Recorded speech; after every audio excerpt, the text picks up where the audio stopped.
All right. Well, hey, hi, hello, you all. Welcome to the Mac Outdoors podcast. Today, I'm excited to bring you several special guests. I was up at the National Assembly of Sportsmen's Caucuses and I heard a presentation about wild horses. And since I have my own domestic horses, I do understand that there is an issue about feral versus wild and all of the things. And I've been involved in several debates. So today I have a bunch of experts with me, and I look forward to learning from them because I have a lot to learn. And I'm sure that many of those that are listening have a lot to learn as well. So to get started off, Rebecca, you wrangled everybody together for me, and I certainly do appreciate that. Would you introduce yourselves and let me know all about who we have here? Yeah, you got it. So I'm Rebecca Stetson. I'm the chairwoman of the Coalition for Healthy Nevada Lands, Wildlife, and Free Roaming Horses. And we are a coalition in Nevada of a variety of people from different walks of life and background who came together with a shared passion of preserving the health of the ecosystem, that being wildlife, the horses themselves, and the land.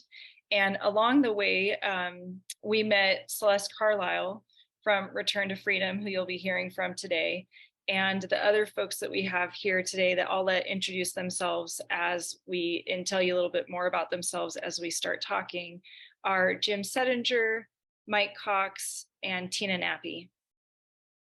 Excellent. Well, thank you for that introduction. And as we get going, I know I saw a couple of faces when I was introducing about, feral or wild and all of that. I really do look forward to explanation and everything there. I know we're going to have a long episode. So as we're visiting, anybody who's listening, if you want to find anybody that's speaking, I will include that in the show notes. If you have questions, you can reach out to the podcast. You reach out at contact@Anstine.com. Who are we going to have up next? Let's go ahead with Tina Nappy. All right, Tina. And my name is Tina Nappy, and I have been in Nevada all my life, and I really love wildlife, and I also love horses. I grew up like every other girl, mad about horses and books about horses.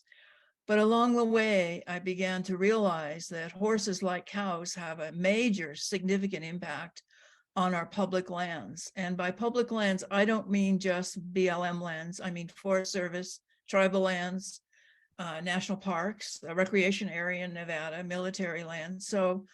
And they're on the land 365 days a year with no relief for the land itself. Those horses can pound the earth, and they're actually very highly destructive in large numbers. And Nevada has the highest number of them, almost 50,000 horses in Nevada, and they're not being managed. They're just, for the most part, they're not managed at all. They roam 365 days a year.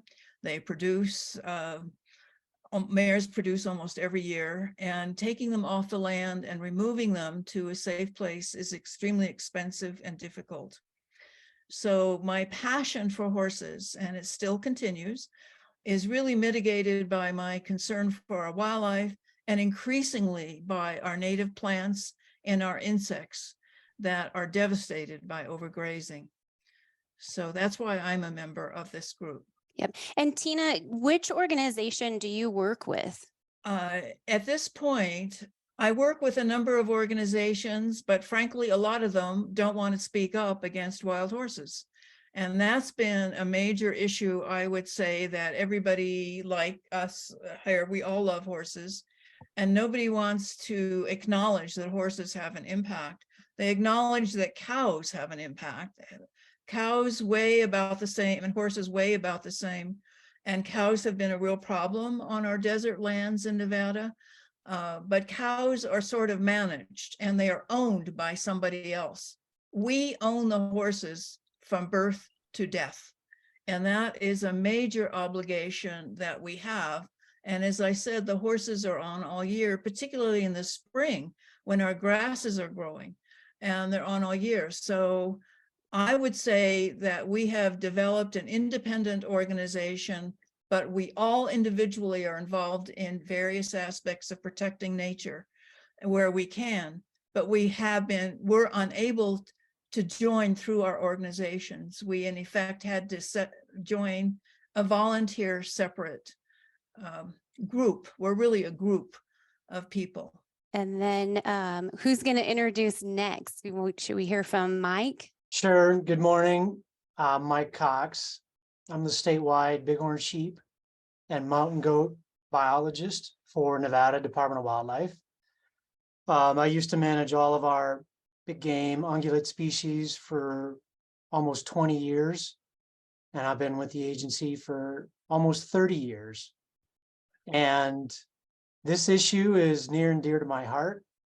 I realized as a scientist that science was not working. The message of science was not working in managing horses properly. So I decided to jump out of my comfort zone and help produce a documentary called Horse Rich and Dirt Poor. So I collaborated with Ben Masters, an awesome cinematographer, and we tried to put a short documentary that would tell the story of what's really happening in Nevada in the West on the impacts of excess horses and burros on all of our wildlife, whether it was sage grouse, Lahontan cutthroat trout, pollinators, or the species that I manage, all of our ungulates. And so I'm very proud to be a part of our Coalition for Healthy Nevada Lands. And as Tina said, it's an opportunity that we don't always get in the organization or the agency that we work with.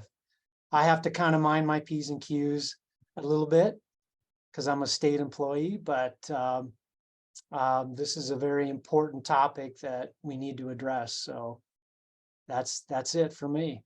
Okay. And then I'm going to kind of on my screen, you all are in order. Jim, would you go ahead and introduce yourself for us? Sure. Jim Settinger. I'm a population ecologist who's worked on game birds for 40 plus years now, 22 of those in Nevada. I'm retired from the University of Nevada, Reno. So unlike Mike, I don't really have to mind my P's and Q's that much.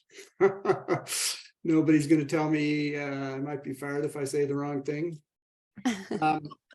But I think, like Tina, and I think everyone in our coalition who's spent time in rangelands, we love wild horses or feral horses. We could get into that discussion, but we believe that they need to be managed at appropriate levels to create space and an ecosystem that'll support our native plants and animals, including insects. We're in the process of finishing the products on a long-term study of impacts of grazing in northwestern Nevada on sage grouse, which are have been a candidate species for listing, and I think will be again shortly, given the trends throughout the range, and specifically examining effects of horses, wild horses, and livestock on the habitats that sage grouse occupy and on some of their demographic rates, particularly the survival of chicks from hatching to fledging. And we found, not surprisingly, that in areas where horses are at high abundance, very few sage grouse chicks make it to fledging stage. And that, if you're not producing for a species like sage grouse, fair numbers of new babies every year that recruit into the adult population, you can't sustain a population. We also find that Tina alluded to livestock effects, and we find similar, slightly weaker effects of cows, but they're also affecting sage grouse as well. So the group as a whole is very cognizant of that fact.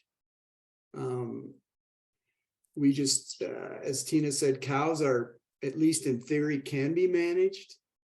even if they're not being effectively managed in as many places as they should be. But there are a lot of complexities in solving the livestock issue and that are different from the horse issue, and we don't really need to dwell on that today. But so I'm very concerned about impacts of overabundant horses on ecosystems, some of which are going to be long term. I think there are areas in eastern Nevada in particular where there are literally feet of soil have been removed by horse activity around springs. I mean, those areas will not recover in centuries. And that's kind of where we are in Nevada if we don't address this problem very quickly. We're at risk of losing really important habitats for multiple human lifetimes. That's something that I hope a lot of listeners are aware of, but it's something that I also would like to come back to, because obviously it's a huge issue with all species, as you mentioned. Celeste, before we get going on that, would you please introduce yourself as well? Yeah, thanks. My name is Celeste Carlisle, and I'm a biologist for the Wild Horse Advocacy Organization called Return to Freedom. And I was listening to you all, I was reminded of that Sesame Street song, one of these kids is doing their own thing. I kind of feel like that, that person here. One of my roles at the advocacy organization that I work for is sort of interacting in that intersection of science and policy and advocacy, and being collaborative with, or at least cooperative with, organizations like the Coalition for Healthy Nevada Lands to make sure that we're communicating with each other, even when we're not necessarily seeing eye to eye. And that's the work I'm really, I don't know, proud is the wrong word. It's the work that seems really meaningful to me to be able to engage in from that perspective of advocacy, that we need to be engaged more meaningfully, more thoughtfully, more scientifically, and very much get away from that sort of abusive social media bashing. Let me go out and turn everyone that doesn't agree with me into a villain. So I'm really pleased to be able to operate from that place. I think that's really important. I think it's been missing. And I've been really grateful that the Coalition for Healthy Lands does reach out, and we do a back and forth to communicate with each other about, where is there common ground? That's really the important part. We can all go round and round about what we differ in and what we're upset with each other about. But unless we kind of start from common ground, as we've proven in the past, we won't really go anywhere. So that's my preamble to say I am coming from a slightly different perspective, and I'm not in Nevada as another thing, but I am engaged with this group and with other coalition groups kind of focused out in the West around wild horses. And I do think that work is really necessary. This issue is way more complicated than the internet would lead you to believe. I understand. And so where are you from, Celeste? I'm in California, actually. You're in California. Okay. Yeah. All right. Well, there is a good roundup of who we have with us today, a whole different perspective of views, which is, I believe, important in discussing issues, because we all have our bias and our ideals, maybe that we were raised with, or that maybe we learned in class, or nowadays on social media. And algorithms can certainly skew our perspectives on things nowadays as well. I've noticed if I watch one video, I see a ton of the same thing, whether it was true or false. I've been seeing stuff about giants and aliens. I must have clicked the wrong button somewhere. So, so that would be for a different episode. Well, probably never. But anyway, what I wanted to ask you guys to get started is, we all know that we have wild horses, and I'm just going to call them wild horses for this episode, because we all know there's wild and feral throughout the United States, but it's a huge impact in Nevada and those type of areas. But can you tell me, what is the history of wild horses in the United States? I mean, are they native here, or is there something that we should be looking at to keep them on the landscape? The 2-minute Reader's Digest sort of natural history version Sure.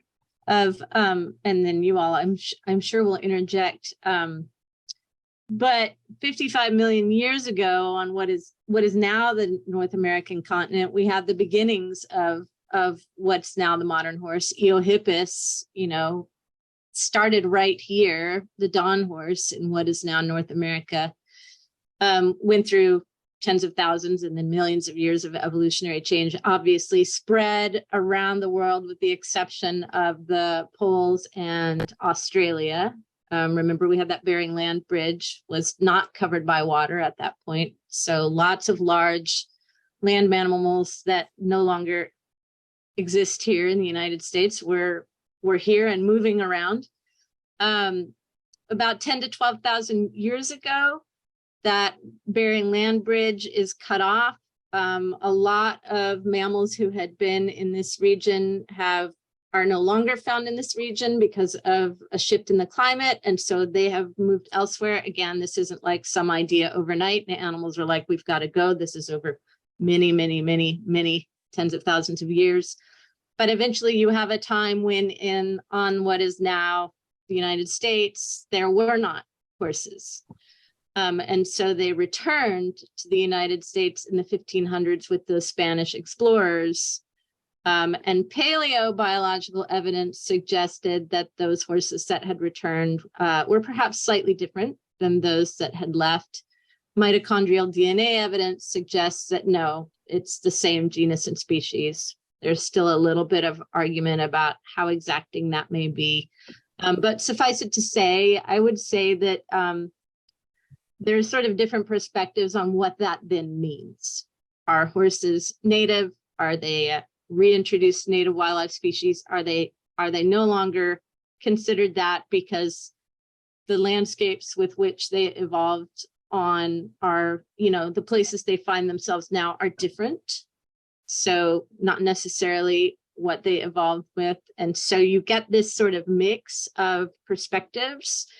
And then you get the technical differences in wild, feral, native, endemic, reintroduced native. And I would say within that reintroduced native category, it's very gray. And that would be different to different perspectives. Taxonomist, an ecologist, an advocate, name your person. That perspective is going to slide a little bit within that. Okay. Does anyone have anything to add to that? Yeah, this is Rebecca. I just wanted to add to that, and thank you, Celeste. That was really well done and definitely a good and concise explanation of it. And I know that there's often a lot of minutia that you can get lost in. And one of the things that we try to maintain in our coalition, for the sake of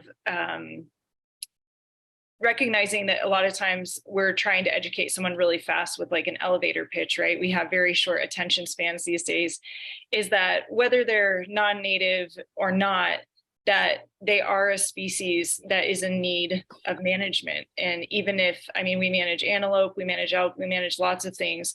And so we see horses very similarly, that they've gotten to a point where they need human intervention in some areas and management. And so, yeah, that's Yeah.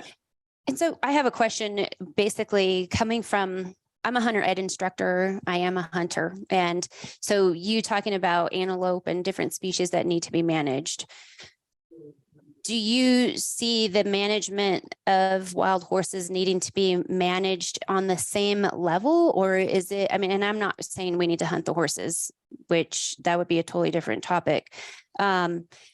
But are you thinking that they need to be managed on the same level? Or like right now in Colorado, we have a wolf introduction happening, and they're claiming the wolves should not ever be managed because they will manage themselves. Why is it that the horses can't just manage themselves?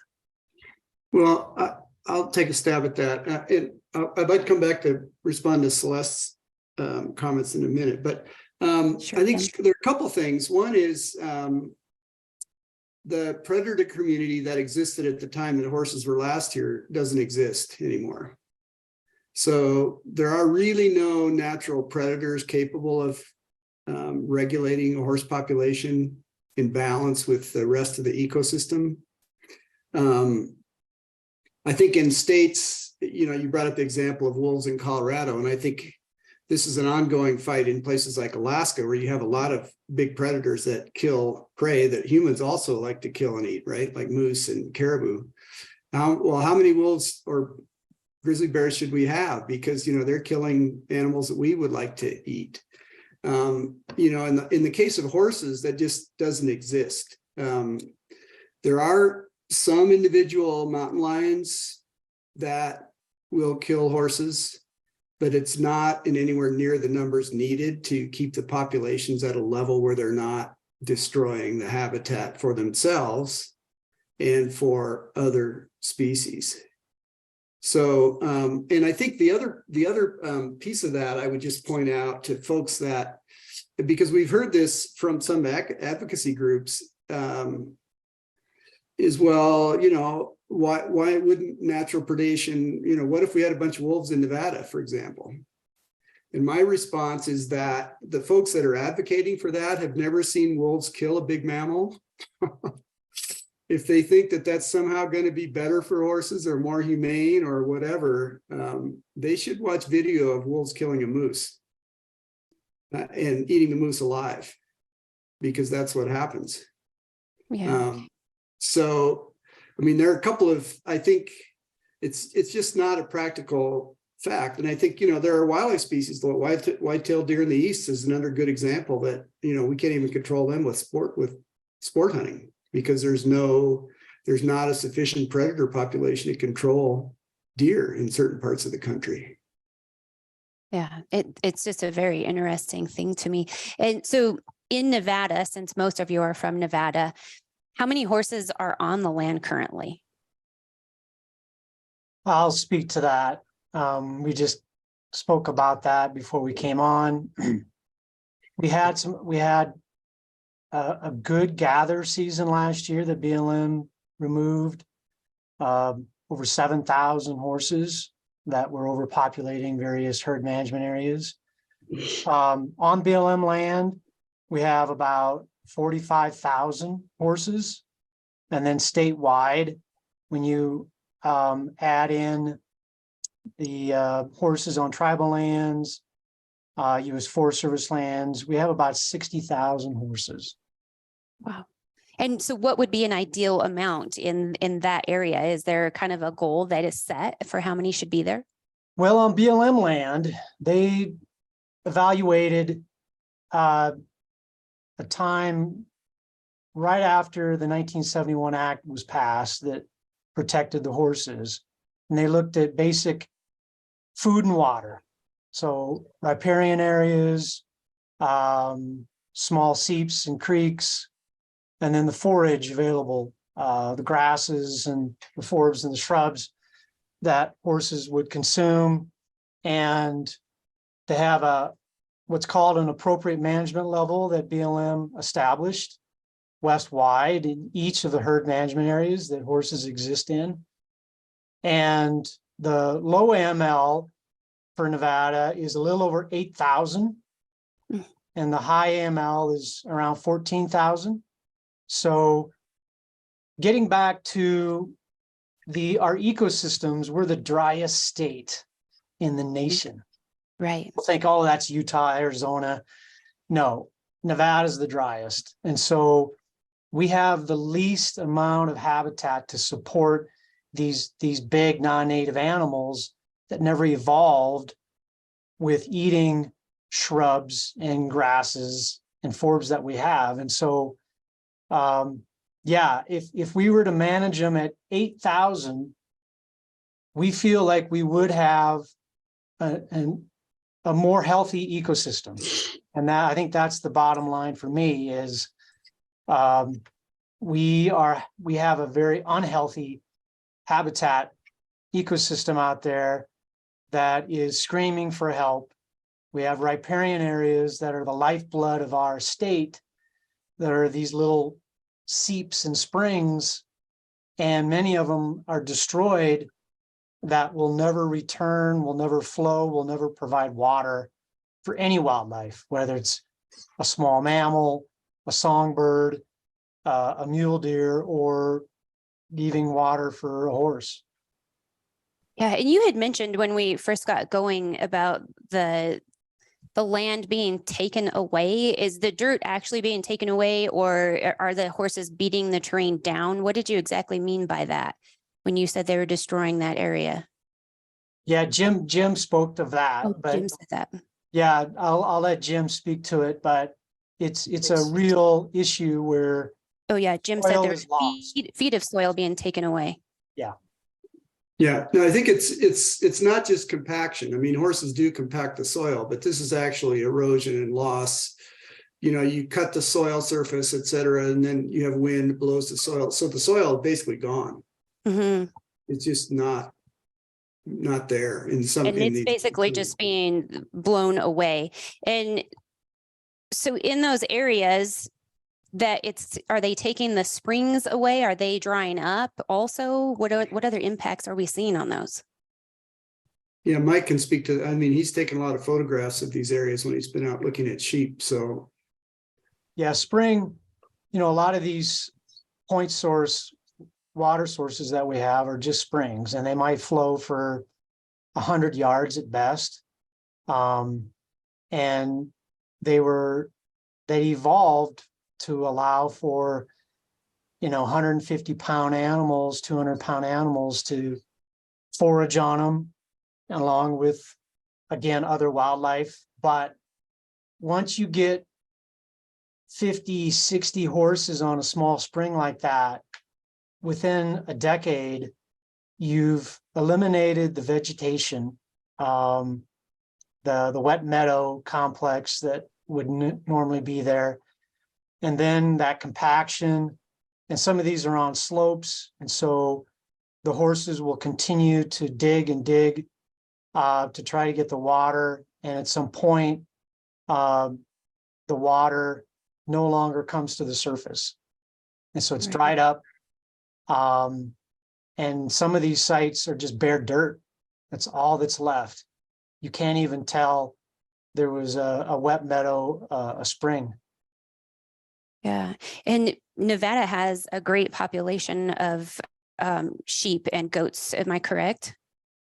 Do you guys have a large population of bighorn sheep there? Yeah, bighorn sheep are probably one of the most adapted ungulates in Nevada, just because of the mountain areas, and then we have other ungulates like mule deer and elk were introduced. We didn't really have a lot of elk in the state, so the majority of the animals that evolved with our plant communities that we have today are mule deer, bighorn sheep, and pronghorn antelope. Mm-hmm. So with the wild horses moving into the water source, are those ungulates, are they dispersing, or are they all fighting over the water and whatever will grow there? Or what are you seeing as far as the interaction? Are the horses just pushing them away? There's a lot of competition, and there are some of the species react differently to excess numbers of horses and even cattle. Pronghorn, I always call them the Rodney Dangerfield of big game. Nobody really cares about them, and they're on the bottom of the totem pole.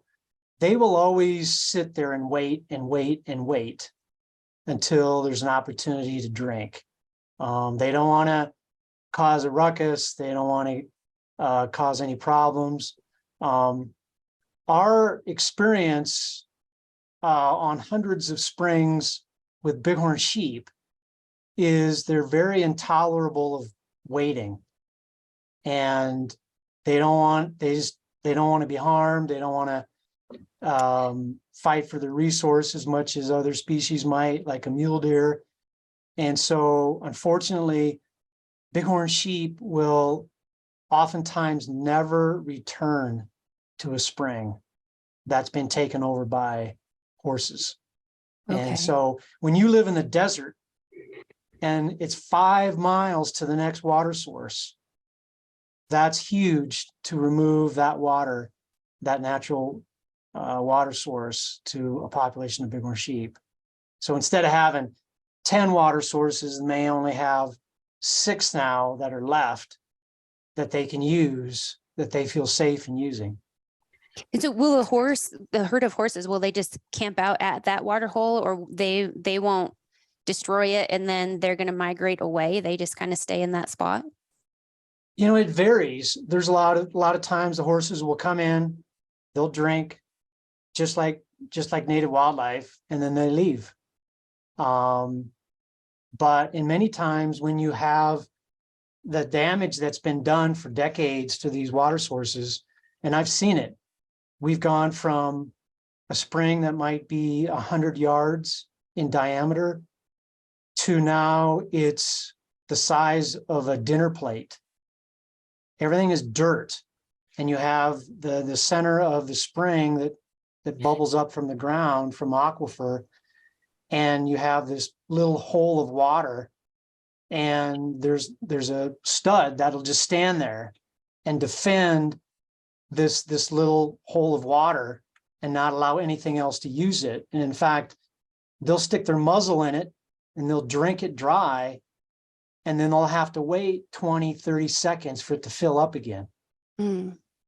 So that's a common site in the desert of Nevada. And so we know that habitat and those areas are being impacted heavily. What is being done to prevent this or to help manage them? I mean, I know Tina and I visited a little bit when we were in Montana about this, but for my listeners, what's being done to help manage the horses and to help save other species of wild animals? Well, there are 2 tools we have right now. One is to just remove horses from the range. And the second is to administer fertility control drugs. They're hormonal treatments that stop the mares from cycling, and so they don't get pregnant. And for the longest time, and Celeste's group has been very active in terms of encouraging increased use of fertility control. But for the longest time, BLM's only management approach was to just remove horses. And the problem is that horses have the potential for them to increase is about, in good habitat conditions, 20% per year. So if you have, let's say you have like Nevada situation, 50,000 horses, that's 10,000 new horses every year that have to be removed if you're going to just maintain that number, let alone bring the numbers down. So the potential to bring fertility control online has tremendous potential over the long term. It can't really reduce numbers because the fertility control isn't adequate yet to completely cease births. And adult horses have in excess of 90%, so often 95% per year annual survival rates in their prime breeding years, which means that you have to get fertility rates basically to 0 to get a population to decline. And we don't have fertility control that's that good yet. But certainly the combination of the two, and particularly, our group's favoring bringing the numbers down to the appropriate management levels that Mike mentioned earlier, at which time the application of fertility control could reduce the numbers that had to be removed to somewhere in the neighborhood of a couple thousand a year. Whereas right now, we need to be removing 20,000+ a year just to break even, let alone reduce the numbers. And so I think there's certainly a viable management approach moving forward, but BLM currently doesn't have adequate funding or facilities to accomplish the reductions that are needed in our view. They certainly don't have the funding. And to add to that, Yeah, Rebecca. if it wasn't already said, part of why the issue is so complex and why it's so urgent is that horse populations double every 4 years. And, we did see some drought years in Nevada over the past couple years, which led to horses dying of dehydration and starvation on the land, which did bring, some numbers down, but we have 72% of the nation's horses here. And without proper management and without really proactive management, those numbers grow exponentially and essentially are just a continuous tax burden on the American public, because the cost of maintaining those animals just continues going up as we are not effectively gathering and treating those horses with fertility control. Yeah, it's Rebecca, since you brought up the taxes, where does that funding come from right now? I mean, are we looking at farm bills, or what are we looking at for the funding to manage the wild horses? I'll speak a little bit on it, and then I will let others who are more informed on exactly where that funding comes from. One of the items that is always interesting, and I don't know how much it was last year, but in previous years, it's the amount of taxpayer dollars that go towards feeding horses that have been gathered, that are now in off-range holding facilities to live out the rest of their lives, has exceeded like $55 million. I think it's been upwards of $58 million a year. And that number, just will continue getting higher as horses populate and then are gathered. And so that's the importance of gathering as much as we can to limit the amount of horses that then need fertility control.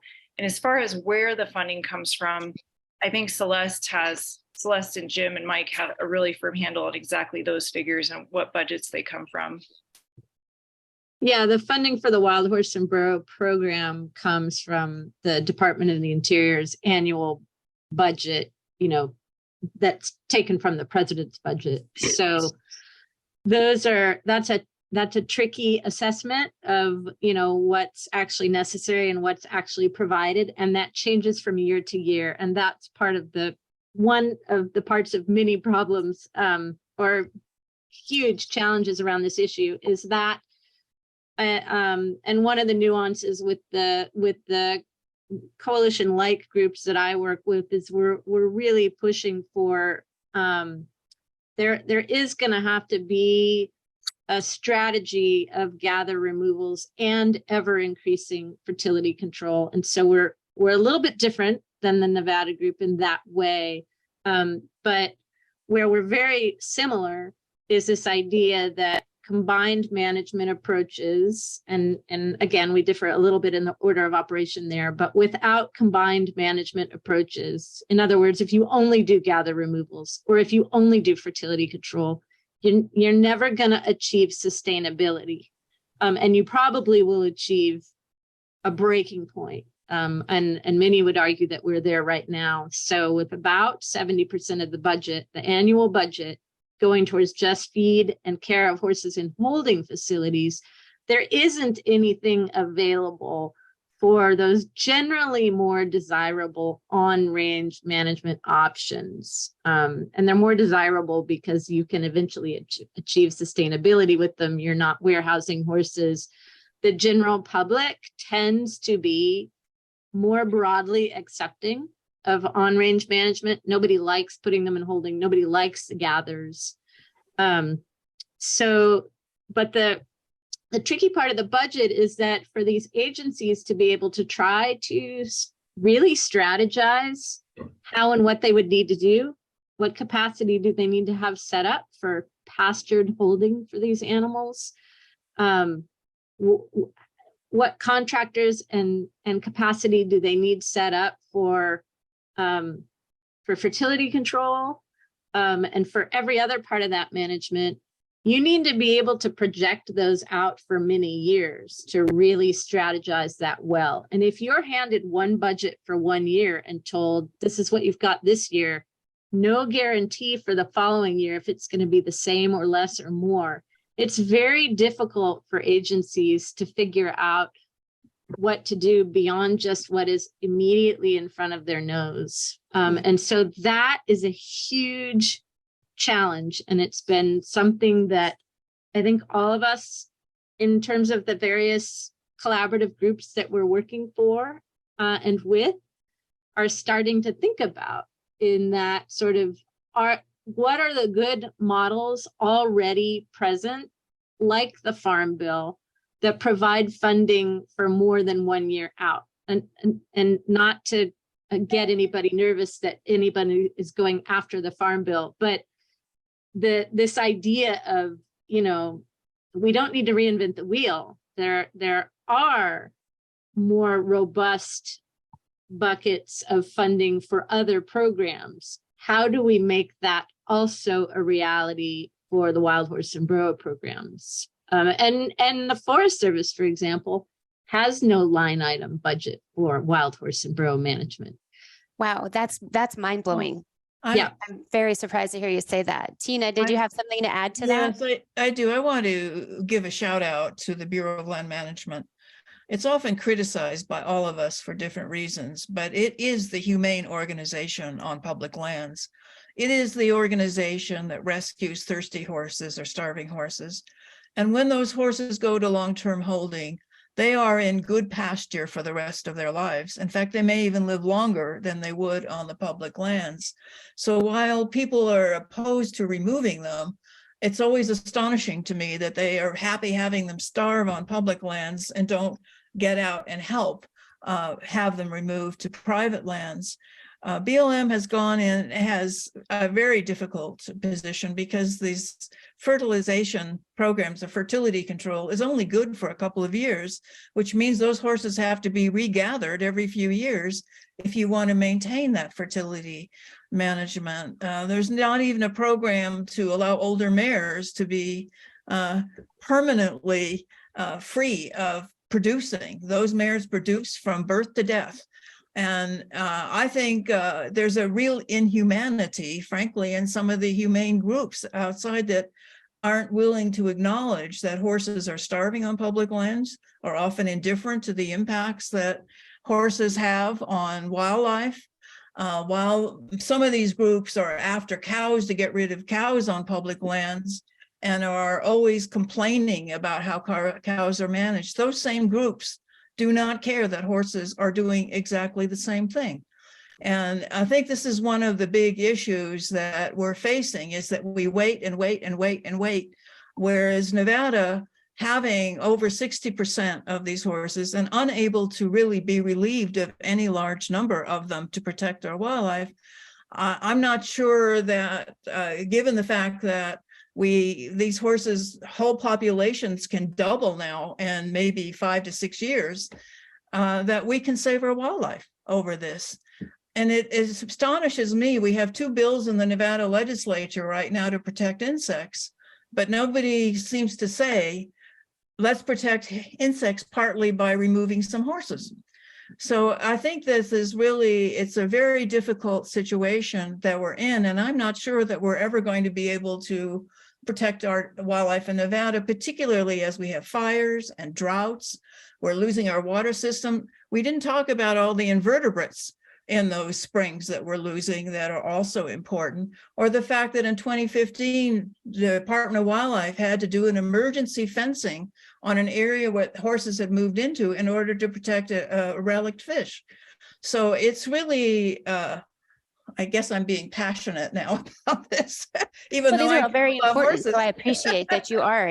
These are important things that we all need to hear. Some of them I knew, and some of them we need to, that I didn't know, we definitely need to hear about. Yeah. So go ahead. Anyway, I just throw that in as a concern for somebody like me who's involved with pollinator species and native plants, and seeing all of this go, not only from mining and cattle, but now with horses, is really hard to take. Thanks. Well, and I think what Tina is saying, we haven't been in good spaces to even have those conversations, because it's been us against the world, whoever us is. The ranchers have felt excluded, and that they're piled on by all the groups. Yes. The wild horse advocates feel as though, protections afforded by the act are the 1971 Act are eroded. The wildlife biologists, I think, feel that absolutely nobody ever listens to their concerns about the animals that are endemic to these areas. But if you're in a position of only defending your, fill in the blank, you're not listening to the passion that Tina is exuding about insects and pollinators and songbirds. And we have to be able to hear those concerns and take them in. And again, I think that organizations like the Nevada Healthy Lands Coalition and the Path Forward Group and the Free Roaming Equid Ecosystem Sustainability Network, these are efforts to begin to have places to actually have these as conversations instead of, a line that's drawn that we battle from. That's different. That has not occurred before in the wild horse issue until a handful of years ago, really. I've been doing this almost 20 years, which is a little shocking to me. This is new. This is new. And so I am with Tina very much so in I'm feeling a little desperate, like maybe we're not going to get there because time is not on our side. But I am hopeful because we've reached this point where we're speaking differently together about the issues and the challenges. And hey, I have this perspective. What's yours? Instead of, you better listen to me, you're wrong. I'd like to give a shout out to Celeste mentioned the Path Forward, but it's a consortium of groups that includes the Farm Bureau, the Cattlemen's, the Humane Society, the Association for the Prevention of Society, whatever they are, Prevention of Cruelty to Animals, et cetera. I mean, it's the most bizarre conglomeration of groups you could imagine. And they've come together and they've turned the battleship. Yeah, I think. Now, it's not turned all the way yet, but they have had a major impact. And I think, by promoting a combined approach to management that includes gathers and fertility control, I think for the reasons Tina mentioned, our group, Coalition for Healthy Nevada Lands, believes fertility control should be done after we get to AML. The other thing I think is it's created a space, and Celeste mentioned this, the need for sustainable and relatively predictable budgets. BLM, these long-term facilities require long-term contracts. BLM also has, we haven't talked about these things, but they have short-term holding facilities where all the horses go after they're removed, before they go to long-term pastures. There aren't very many of those. They're sort of a bottleneck in the process, but that's where horses receive veterinary care, et cetera. Sometimes fertility control may be applied there and the horses are re-released. Those are having a limiting effect as well, partly because of budget considerations and the time it takes to get contracts or to build facilities. So I think, I think we're all a little more optimistic than we were a few years ago, but I wouldn't say, I'm certainly not optimistic. I think the door has been opened for us, and if the public speaks out enough to help Congress to understand the need for more sustainable and predictable budgets and adequate funds for BLM to really manage the problem, I think we can get to a place in a few years that's sustainable and much less expensive than what we're doing right now. Definitely. Thank you for that input, Jim. It's very much appreciated. And did you have any other thoughts? I know you said you had to jump off at some point. Did you have anything to let us know in case you hop off at some point? No, I'll just say briefly that I think we're all passionate for the reasons that Tina mentioned.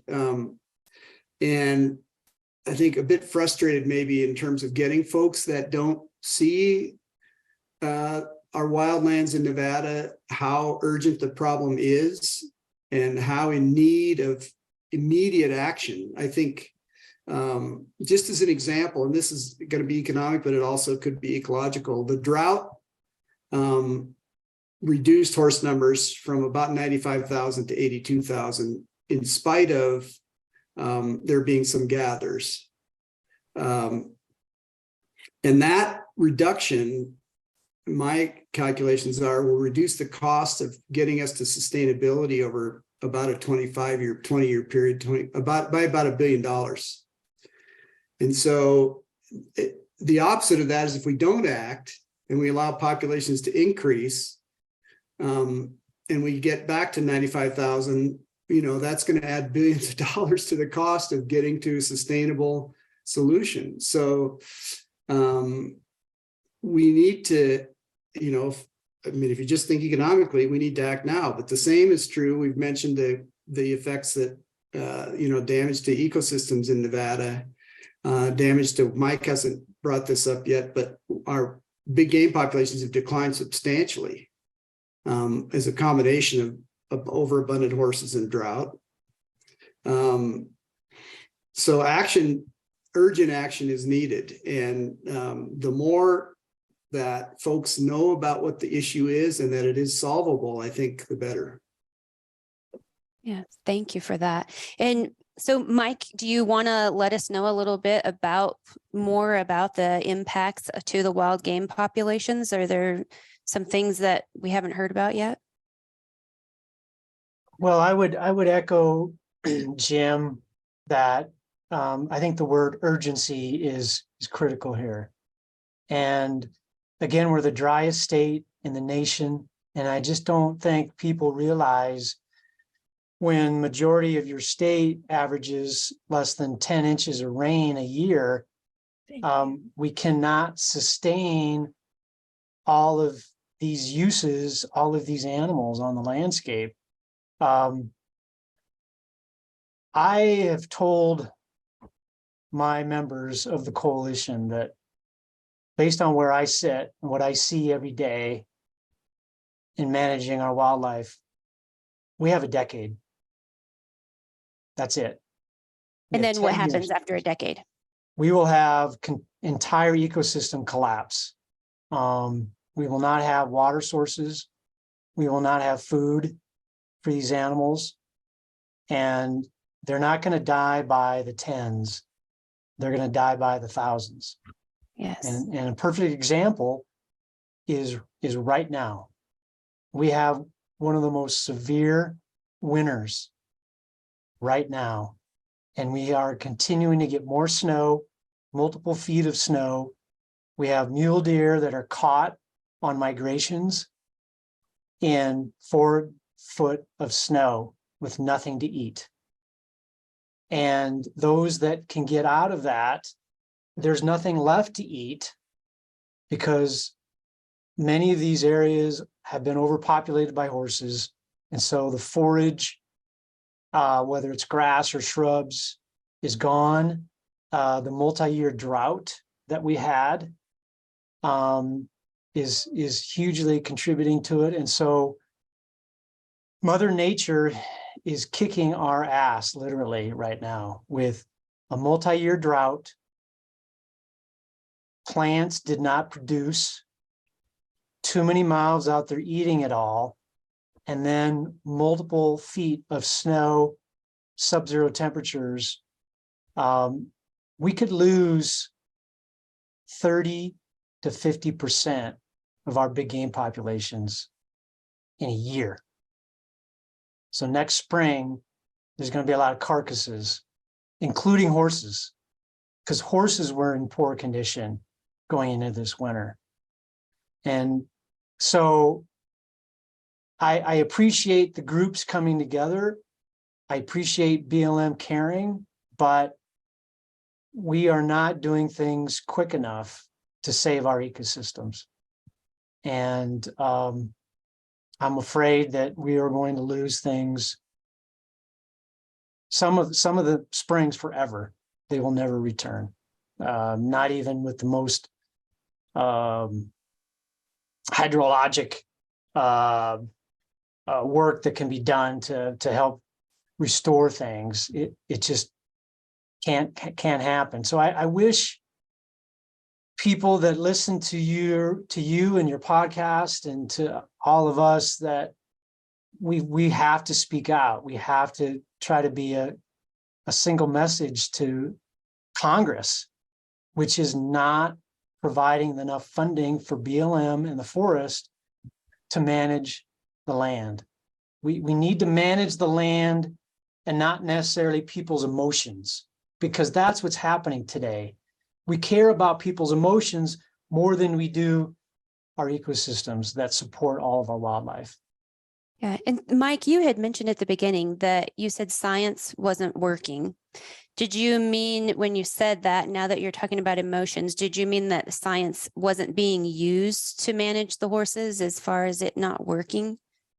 There's been a lot of research to monitor the use of the water sources, the forage consumption of all the animals, cattle, horses, big game, songbirds, upland game birds, and all of that research speaks to the issue of excess horses, cattle that need to be better managed, spring sources being destroyed and eliminated, shrub component being impacted by so many other things, including fire on horses. And so, no, the science that I'm a part of, nobody wants to read.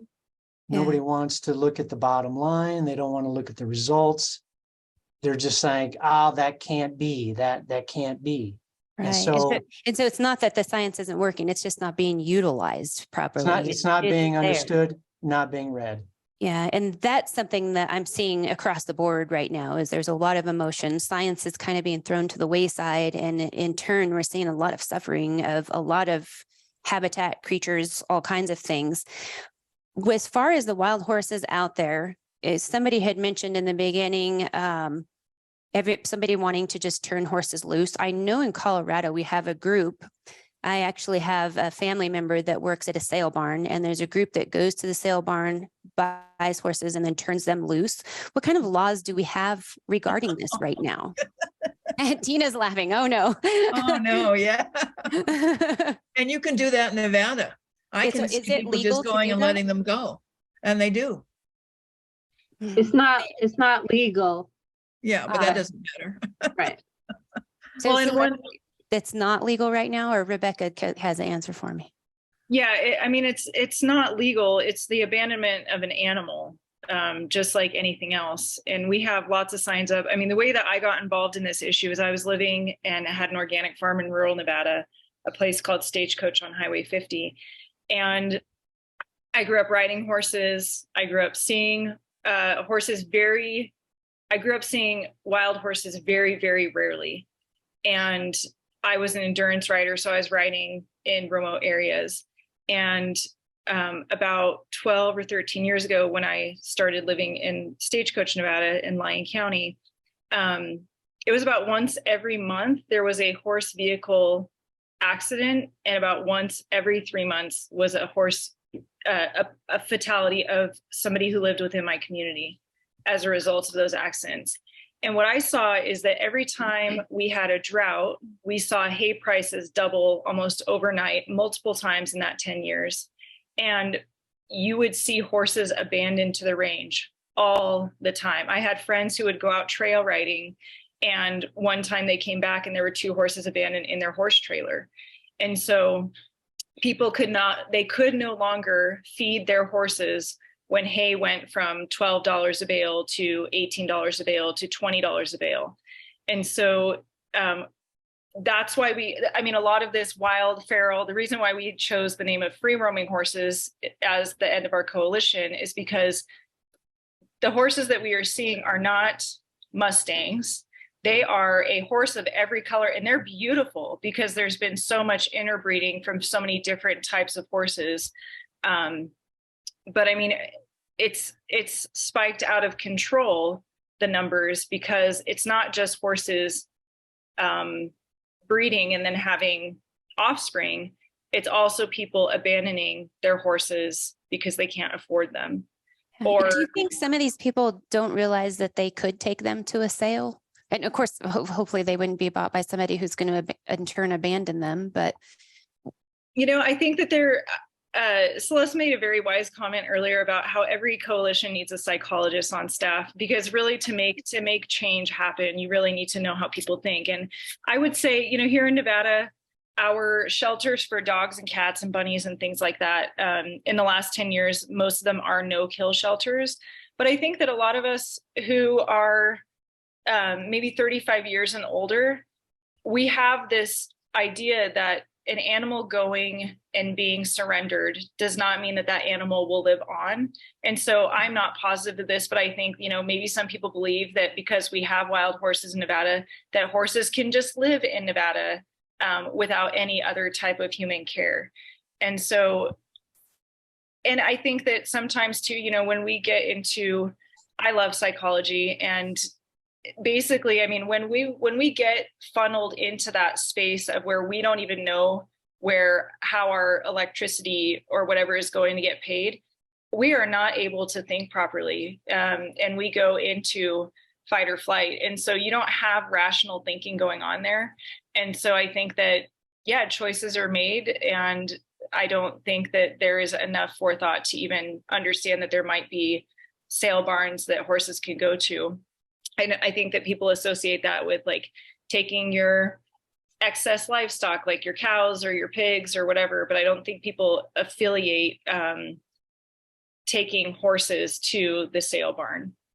And we actually go and we do trail rides and stuff like that. And we will go to the sale barn to buy good horses. And most of them live here on my ranch until they're well of age, and we save a hole for them because they have special places in our hearts. There's another thing that I think we're beginning to see, and that is the philosophy that you used to have to fence your horses in. And now we're getting into some places where you have to fence the horses out. The city of Reno, for instance, has got the Virginia range horses. There are too many of them. They're hungry in the Virginia range. They're coming down to the city of Reno. They're going to put up a border fence partly to avoid accidents. I think we're going to see more of that. There are places, I think Spring Ranch in Southern Nevada I noticed a fence around it to keep the burros out. And and at Washoe Lake State Park, there's no fencing and the whole place is going to be destroyed. So we're looking at a different way of looking at things. The horses will have the rights and you have to fence them out. Well, and it is very true that the state is starting, there's a huge stretch of freeway where I lived, so Highway 50, that they fenced horses out on both sides because of so many accidents, and because the state then reducing their liability for those accidents by fencing horses out. And Tina's exactly correct. In the Reno, in the urban wildlife interface, that's what they're doing also, is they're fencing horses out. And it's a really interesting dynamic. And fortunately, it was a few years ago, I don't know the statistics from last year, but it's like 400 vehicle horse accidents in the state of Nevada. And so it exceeded any other type of, big game accidents. And so the hope is that, there will be more proactive action that starts to happen based on the public health and public safety portion of the issue. Yeah, that might just push people to become active in there. Mike, you had mentioned that if we understand this is urgent and we do things now, that management could be attainable. I did have one question about fertility, and maybe Celeste would want to answer this. When we're working on fertility stuff, why is it always the mares that we are working with, and why not the studs? Because, I mean, just thinking again from a hunter aspect, if we have more cows, we have more babies. Whereas if you have, 30 bulls and only one cow, you only get maybe one or two babies. So why aren't they working with the males on this? Well, they Celeste are. can answer that. Yeah, Celeste likes to answer this one. They are working on the males. It's not out of the question, but you quite literally get more bang for your buck with the females. So if you leave one male out there that is able to breed they can breed with a lot of females. So Right. That's my the question. percentage of males that you would need to treat to make any appreciable difference to the population is pretty high. Then the percent of mares that you have to treat to make an appreciable impact to that population's growth rate. Again, we're not talking about the number of the population overall. We're talking about just stabilizing their growth rate. Is still pretty high, and males would need to be even higher. There is some newer research looking at if there's a combination approach to fertility control of some percentage of males and some percentage of females, that the overall percentage might be slightly less.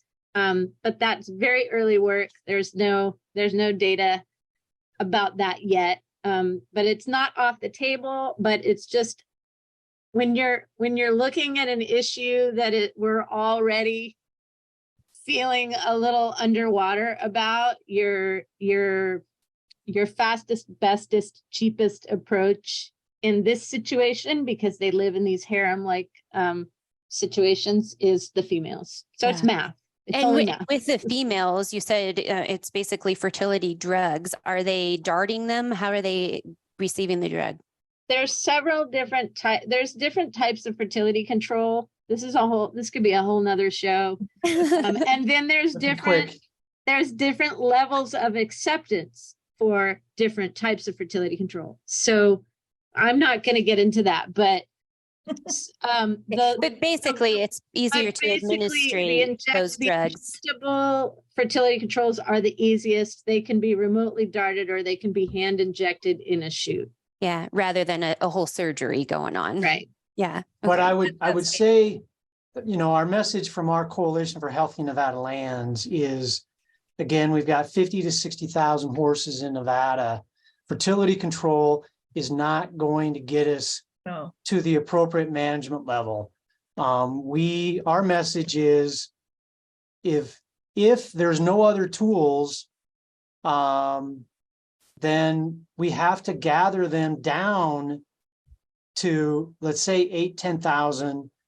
Then fertility control can be administered at these various HMAs in Nevada. But I think one of the problems with some of the West-wide issues with horses is people think about, say, in Colorado, there might be an HMA with 200 horses. And you've got a group of women that go out there and dart them.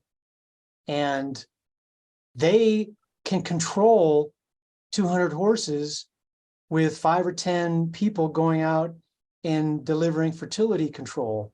But the problem is we have HMAs that are over 5,000 horses dispersed over wide areas. Yeah, they're hundreds of miles apart. And so this theory, this fairy tale that fertility control can be used, we just have to get an army of people out there darting the horses and everything will live happily ever after. But they don't get the reality of the landscape and the sheer numbers of horses. It cannot be done. So it's a tool that can be used at the right time.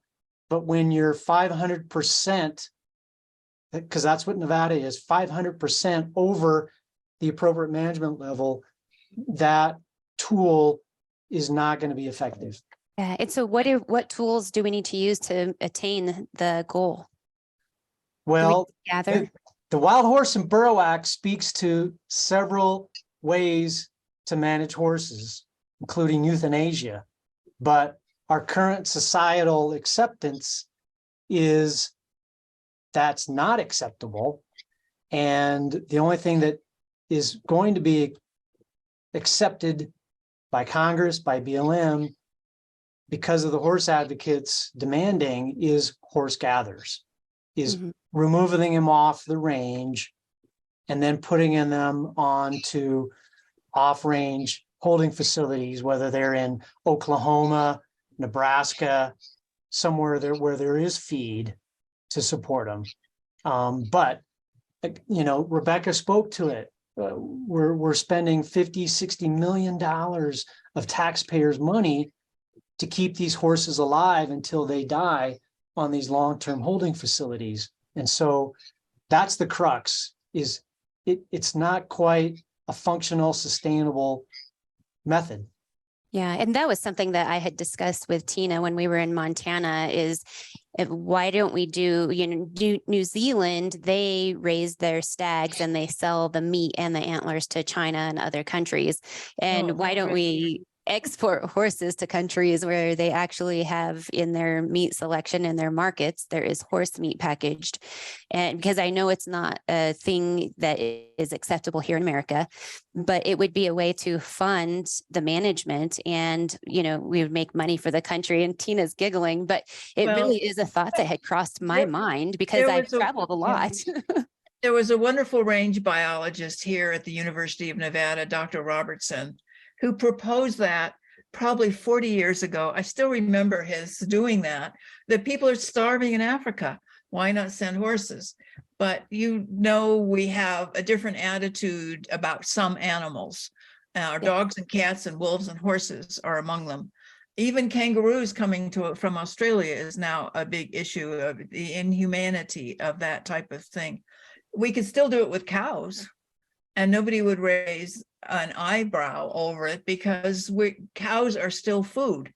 Even though if we really believed in equality, we would feel the same way about cows, but we don't.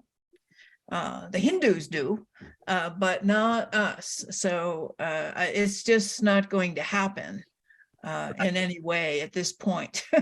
Right. And I understand that. But since he had brought that up, that's something that I'm completely mind blown that we would rather watch them suffer a long agonizing death rather than have them go humanely and serve a cause. I agree, Maya. I totally agree. We have kids starving throughout the world, but that's another podcast. That's why we need that psychologist, I was about to say that's where the psychology comes into all of this. And while we can, there's so much cultural baggage. I was not going to say baggage, but and dissonance. where humans are not known for being 100% logical at all moments, especially if we're tearing that off of one another. What I feel is being logical and reasonable is not necessarily what Mike is feeling is being logical and reasonable, even though logic and reason are very tightly bound. But the other thing is that while it is, it's not like you shouldn't ever discuss everything and sort of go through the pros and cons of that sort of thing as an exercise in figuring out what's possible. The reason that really divergent stakeholders have been able to come together is because lethal means of management have been taken off the table. If it was on the table, those diverse coalitions would not exist. And as we've seen repeatedly, unless coalitions stick together through different administrations and can weather bipartisanship, they just flip back and forth, which means they go nowhere.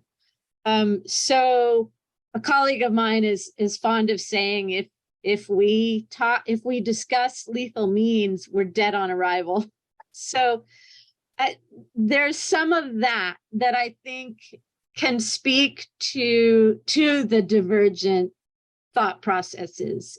I'm going to sit here and say, as an advocacy organization, heck no, we're never going to get behind lethal means of management, and we're never even going to say it's logical. Whereas Mike is going to be like, what, are you guys crazy?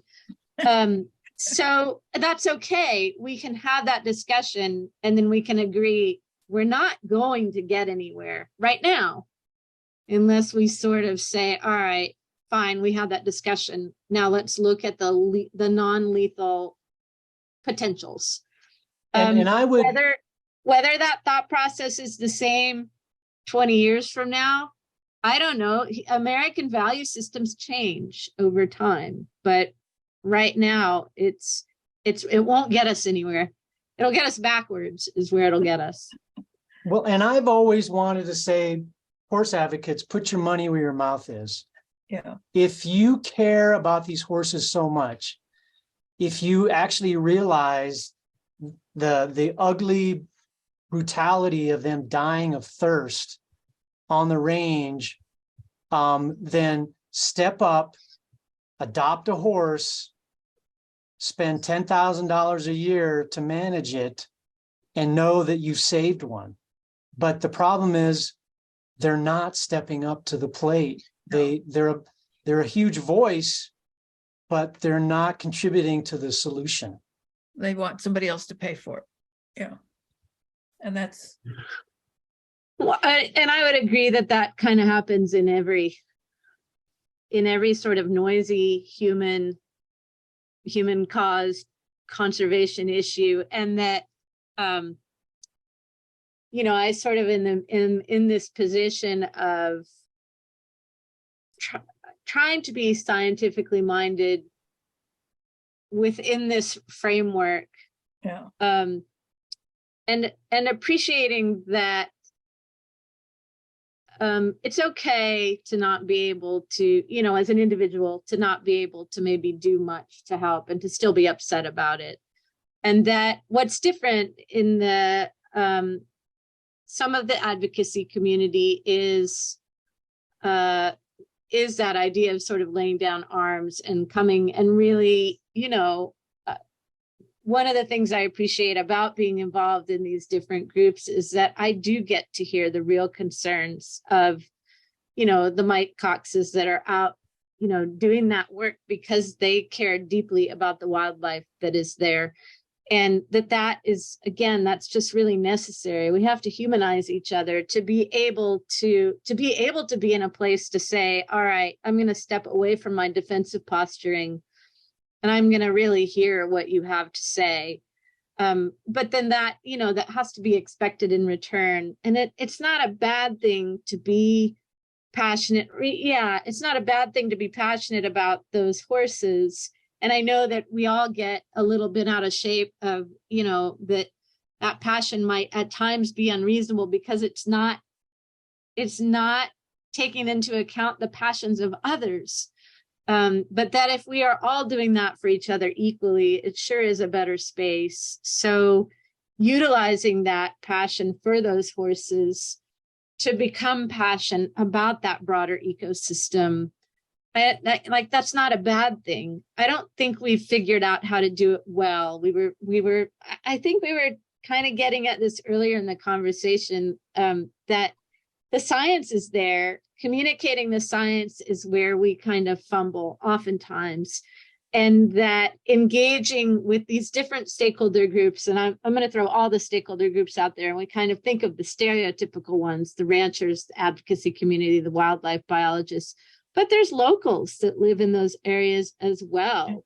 And, the hunting and fishing stakeholders and the mountain bikers and the hikers, and that, these different perspectives are part of what can help kind of figure out, we've said we're going to manage these public lands for multiple use. That's a tall order.